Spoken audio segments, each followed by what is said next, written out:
Bismillahirrahmanirrahim. Assalamualaikum warahmatullahi wabarakatuh. Alhamdulillahirabbil alamin wal aqibatu lil muttaqin wala udwana illa 'alal zalimin. Wa asyhadu an la ilaha illallah wahdahu la syarikalah wa asyhadu anna sayyidana wa nabiyyana wa imamana wa qudwatana Muhammad ibn Abdullah ibn Abdul Muttalib al-Hashimi al-Qurashi al-Arabi al-Makki thumma al-Madani. Wa asyhadu annahu Rasulullah sallallahu alaihi wasallam li thaqalaini al-jinni wal insi wa ila al-arabi wal azami wa annahu khatamul anbiya'i wal mursalin fala nabiyya ba'dahu. Sahabat muslim dan muslimah rahimani wa rahimakumullah. Kita lanjutkan kembali pembacaan Sarhu Risalati Syuruti Salat wa Wajibatiha wa Arkaniha, buah pena dari Syekh Abdul Aziz Ar-Razihi hafizahullahu ta'ala. Kita bacakan matanya di halaman yang ke-41. Berkata penulis Syekh Muhammad At-Tamimi rahimahullahu ta'ala, Asyartul khamisu izalatun najasati min salasin minal badani wasabi wal buq'ati wa dalilu qawluhu ta'ala wa thiyabaka fatahhir.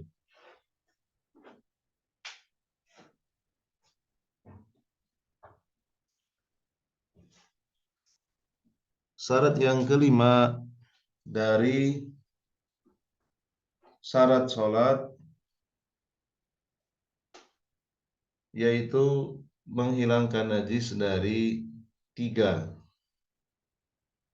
dari badan, dari pakaian, dan dari tempat sholat. Dalilnya firman Allah Ta'ala, dan pakaianmu sucikanlah. Al-Mudaththir ayat yang keempat. Perkataan penulis asyartul khamisu, syarat yang kelima di antara syarat sahnya sholat, min syuruti sihhati sholati, yaitu ijalatun najasati min salasin minal badani, menghilangkan najis dari tiga. Yang pertama dari badan. Labuda an yakuna badanuka tahiran. Di badan itu harus suci. Fa in kana alaihi najasatan fi ayyi mawdi'in minhu lam tasihha as-salatu. Jika ada najis di berbagai tempat di tubuhnya, maka sholatnya tidak sah. Perkataan penulis wasaubi, dan pakaian, labuda an yakuna thawbuka alladhi tusalli fihi tahiran. Pakaian Anda yang digunakan untuk sholat harus suci. Fa in kana bihi najasatan lam tasihha as-salatu hatta taksilaha. Jika pakaiannya masih ada najis, sholatnya tidak sah sampai engkau mencucinya, sampai engkau membersihkannya. Walau shallal insanu wa fi sawbihi najasatun wa huwa la ya'lamu wa sholatuhu sahihatun ala sahihi. Seandainya ada seseorang di pakaiannya ada najis, akan tetapi ia tidak tahu, maka sholatnya tetap sah menurut pendapat yang paling sahih. Fa in alima bin najasati fi sholatihi yulqi thawba alladhi fihi najasatun. Seandainya seseorang itu baru menyadari adanya najis ketika ia sholat, lalu kemudian ia melemparkan bagian pakaian yang ada najisnya, ka'an takuna fil gutrati awit taqiyati, seperti gutroh, ya, atau taqiyah,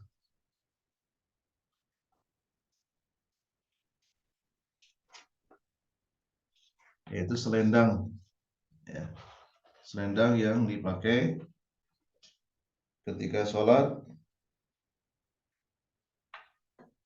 dilemparkan karena ia baru menyadari di selendangnya ada najis.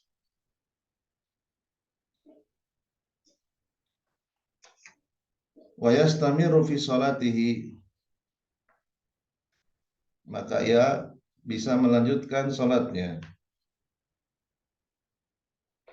ya, karena najis yang ada di dalam gutroh atau tokia sudah ia singkirkan dari pakaiannya.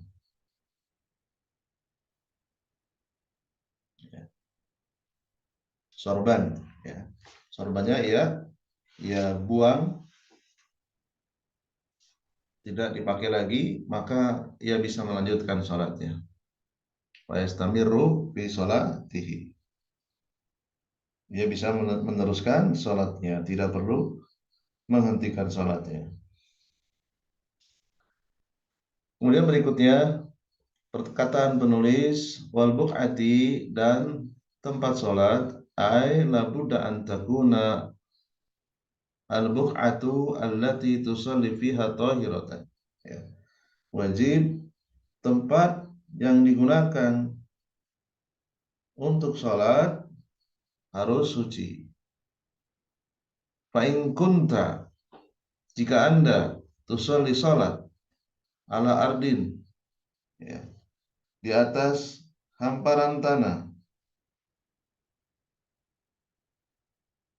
au busatin, atau di atas karpet najisin yang ada najisnya, lam tasihha as-sholatu, maka sholatnya tidak sah.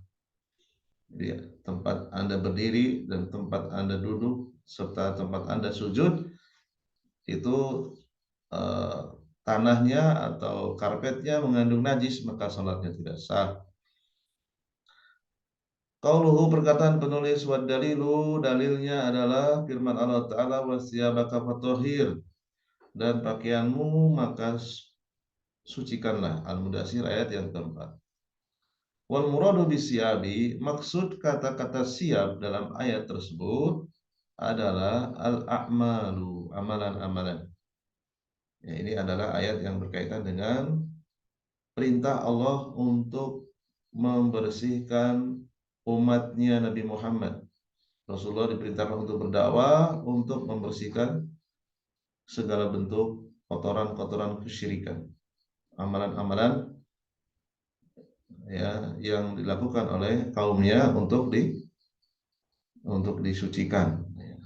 Walakin bi umumil ayati, akan tapi karena keumuman ayat ini, yatanawalu, ya, tathhiru thiyabi, ayat ini bisa dipakai untuk dalil sucinya pakaian, ya, umum, ya. Jadi amalan-amalan itu umum, bisa amalan batin, ya, membersihkan seseorang dari kesyirikan, dan juga amalan zahir, membersihkan pakaian dari kotoran, dari najis. Jadi ayat ini berlaku untuk umum. Halaman berikutnya, qala al-mu'allifu rahimahullahu ta'ala. Berkata Syekh Muhammad At-Tamimi rahimahullah, asartu sadisu, syarat yang keenam dari syarat salat, satrul aurati, menutup aurat. Ajma'a ahlul ilmi, para ulama sepakat, ala fasadi salati man shalla uryanan wa huwa yaqdir, rusaknya salat seseorang yang salat dalam keadaan telanjang padahal ia mampu untuk berpakaian. Wahadu aurati rajuli, batasan aurat laki-laki itu adalah minas surrati, dari pusar, ila rukbati, sampai lutut. Wal amatu kadzalika, Dan untuk budak wanita batasan auratnya sama seperti batasan aurat laki-laki. Wal hurratu, adapun untuk wanita yang merdeka, kulluha auratun illa wajhuha. Ketika ia sholat, semuanya itu aurat kecuali wajahnya. Dalilu dalilnya qauluhu ta'ala, firman Allah Ta'ala, ya bani Adam khudhu zinatakum inda kulli masjid. Wahai anak Adam, ambillah perhiasan kalian ketika setiap masuk masjid. Al-A'raf ayat 31. Maksudnya inda kulli sholati, setiap kali melakukan sholat. Asyarhu, penjelasan dari Syekh Abdul Aziz Ar-Razihi, firman Allah Ta'ala, qauluhu, perkataan penulis, asyartu sadisu, syarat yang keenam, yaitu satrul aurati, syarat yang keenam dari syarat salat, yaitu menutup aurat, bi an yusalliya wa qad satara auratahu. Maka untuk melakukan sholat, dia wajib menutup auratnya. Perkataan penulis, ajma' alul ilmi ala fasadi salati man shalla uryan wa huwa yaqdiru.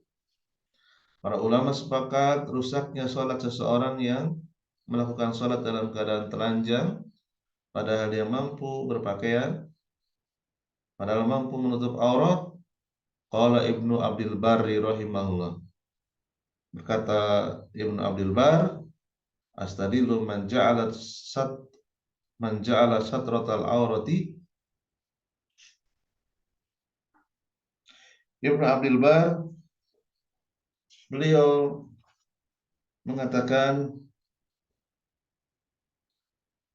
aku beristidlal, berdalil,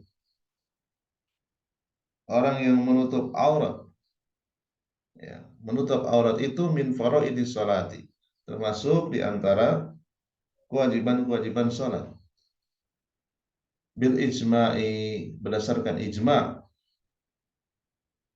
ala ifsadi man taraka thawbahu wa huwa qadirun ala istitari bihi wa shalla uryana. Demikian juga rusak orang yang tidak berpakaian padahal dia mampu menutup badannya dan ia salat dalam keadaan telanjang. Ya, berdasarkan ijma, menutup aurat itu wajib, dan juga berdasarkan ijma itu pula rusak orang yang salat dalam keadaan telanjang. Perkataan beliau ini dilihat dalam kitab Al-Istidkar. Ya, di catatan kaki ada. Perkataan penulis, qauluhu wa haddul aurati rajuli, batasan aurat laki-laki itu adalah minas surrati ila rukbati, dari pusar sampai lutut. Ya. Wa yustaru ma baina as-surrati ila rukbati. Jadi ditutup antara pusar dan lutut. Ya. Itu adalah batasan aurat laki-laki. Wal auratu nau'ani, kata pensyarah kitab ini,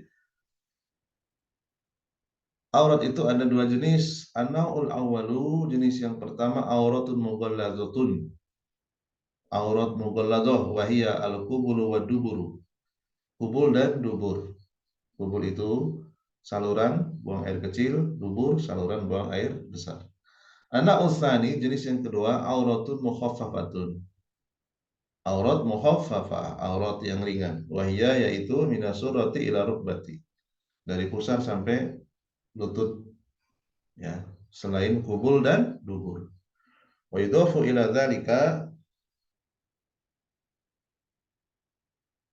kemudian ditambahkan ke dalam aurat tersebut, ya, sebagai tambahan, satu katifaini ma'al qudrati, menutup dua pundak, ya, ma'al qudrati, sesuai dengan kemampuan. Wa fi sahihaini, disebutkan dalam Sahih Bukhari Muslim dari Abu Hurairah radhiyallahu anhu, ia berkata, Nabi SAW bersabda, la yusalli ahadukum fi salbi al-wahidi laisa ala atiqaihi syai'un. Ya. Janganlah kalian sholat dengan satu pakaian yang tidak menutupi dua pundak. Yang tidak menutupi dua pundak. Wal atiqani al-katifani. Atiqan dalam hadis tersebut maknanya adalah al-katifan, pundak. Wala budda fi sholati antastira al-katifaini. Maka wajib di dalam sholat untuk menutupi dua pundaknya berdasarkan hadis yang disebutkan tadi. Ya. Ma'al qudrah, ya, sesuai dengan kemampuan. Ya. Jadi kalau tidak mampu maka tetap sah. Ya. Ma'al qudrati. Jadi ini adalah anjuran dari Nabi. Ya, kalau ditinggalkan makruh. Ya. Waqad ikhtalafa al-ulama'u fi sihhati salati in shalla wa huwa maqsuful katifaini ma'al qudrati. Ya. Para ulama berselisih terhadap status apakah sah atau tidak orang yang sholat dalam keadaan pundaknya terbuka, tidak tertutup. Ya. Ma'al qudrati. Meskipun mampu. Ya. Ia mampu menutup tapi tidak menutup. Para ulama berselisih pendapat. Berarti ada yang mengatakan sah, ada yang mengatakan tidak sah. Ya. Bayang bagi lil muslimi alla yatasahalu an la yatasahala fi hadzal amri wa yastura katifaihi halas salati.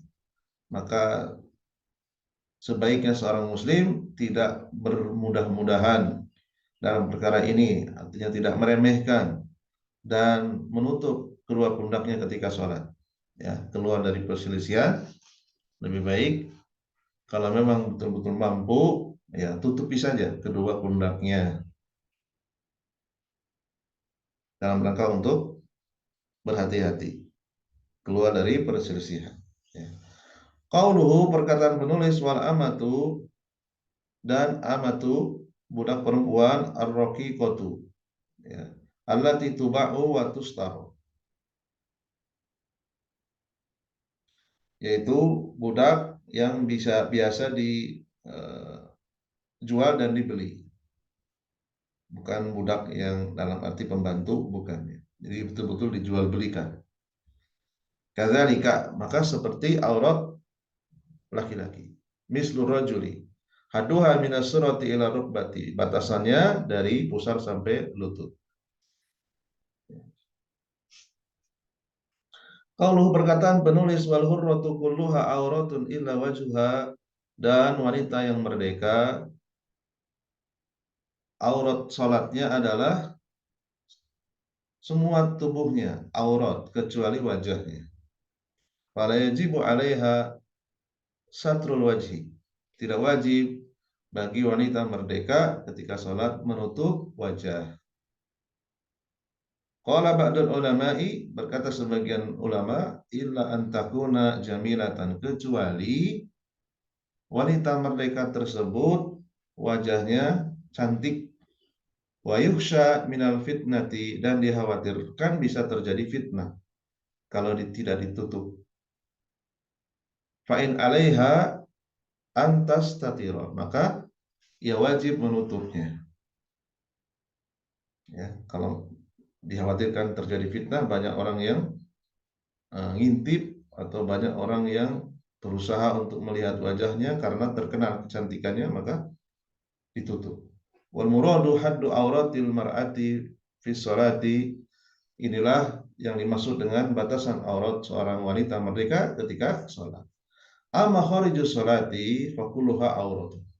Adapun ketika ia tidak melakukan sholat, maka seluruhnya aurat. Ya, Syekh Abdul Aziz Ar-Raji, beliau memilih pendapat wajah itu wajib ditutup.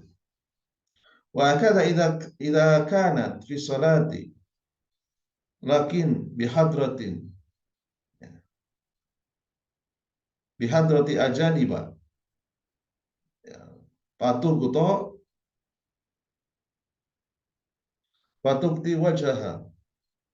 Demikian juga jika seorang wanita yang merdeka tersebut sholat, tetapi banyak laki-laki ajnabi, laki-laki yang bukan mahramnya, maka ia menutup wajahnya. Ya, di sini ain ini kemungkinan gin ya, tukti menutup wajahnya. Jadi kalau dia misalnya sholat di masjid,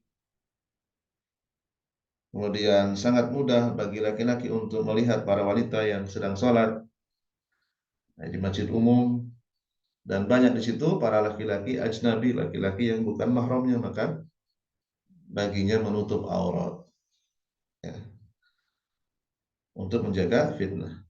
Wasogiru, adapun anak yang masih kecil, alladzi dzuna tamyiji, yang belum mencapai tamyiz. Ya, apa tamyiz itu? Tamyiz itu adalah anak yang sudah bisa membedakan tangan kanan, tangan kiri, bisa cebok sendiri, bisa membedakan mana roti, mana api. Ya, itu namanya tamyiz. Anak yang belum tamyiz, laisa lahu auratun. Ya, tidak ada batasan auratnya. Ya. Artinya kalau dia ikut ayahnya, ikut ibunya, latihan sholat, ya, diwudukan, dia sudah suci, kemudian dia memakai celana pendek, ya, di atas lutut kelihatan, maka tidak mengapa, karena anak kecil itu ya tidak ada batasan auratnya, tidak ada aurat baginya. Innamal auratu fi haqqi man kana mumayyijan, ya. Jadi aurat itu hanya berlaku bagi anak yang sudah tamyiz. Wahaduh sab'u sinin, batasannya 7 tahun. Ya. Ini batasan umur ya. Umumnya 7 tahun. Kalau sudah 7 tahun ikut sholat ke tempat umum atau sholat di rumah, maka auratnya sama dengan laki-laki dewasa. Kalau dia laki-laki, kalau dia perempuan, ya seluruh tubuhnya kecuali wajahnya. Berdasarkan hadis Nabi Shallallahu Alaihi Wasallam, muru abna'akum, perintahkanlah anak-anak kalian bisolati, untuk melakukan sholat lisab'in, pada saat umur 7 tahun.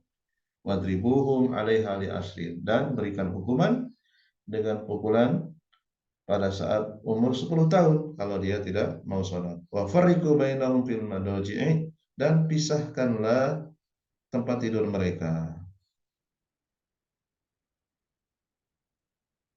Qauluhu, perkataan penulis, wa dalilu qauluhu ta'ala ya bani adam khudhu zinatakum inda kulli masjid.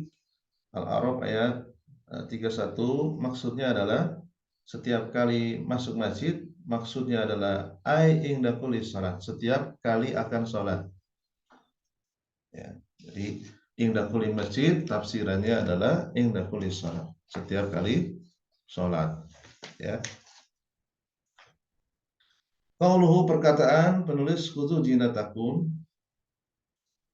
ambillah, potongan ayat khudhu zinatakum, ambillah perhiasan kalian. Al-muradu bi zinati, maksud dari perhiasan di dalam ayat tersebut adalah asyab, pakaian. Ambillah pakaian, ya, setiap kali akan sholat.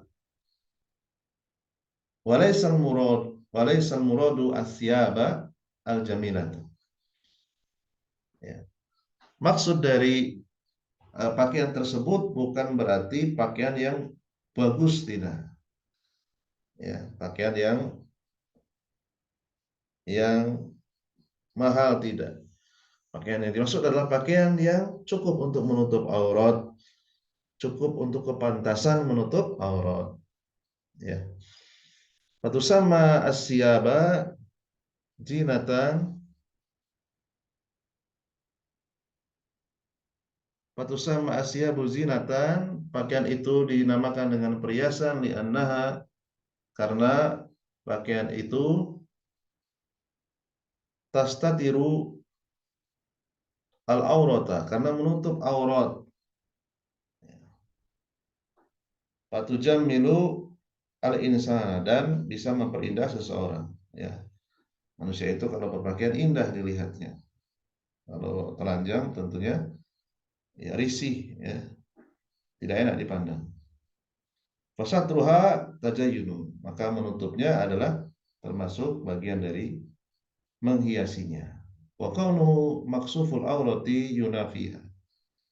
Nah, sebaliknya, apabila seorang itu terbuka auratnya, maka ya bisa mengganggu, ya, mengganggu pandangan, yunafiha, ya, bisa menghilangkan, ya, tajayun, ya, bisa membuka perhiasan, bisa memperlihatkan perhiasan.